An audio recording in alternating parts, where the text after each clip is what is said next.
Zoberte sa, ja som v zásade za kontrolu, som za to, aby sa nerobili daňové úniky, ale myslím si, že lepší spôsob ako represia a kontrola je dobré podnikateľské prostredie, jednoduchý, neutrálny daňový systém.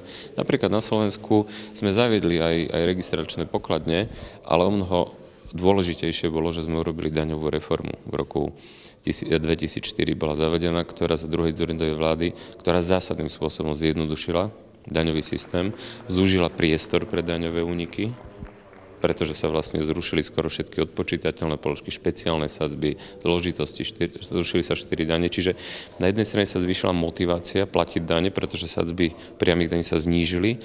Na druhej strane sa zúžil priestor pre daňové úniky, pretože čím je daňový systém zložitejší, čím má viac výnimiek, špeciálnych sadzieb, špeciálnych režimov, tým jednoduchšie sa z daní uniká.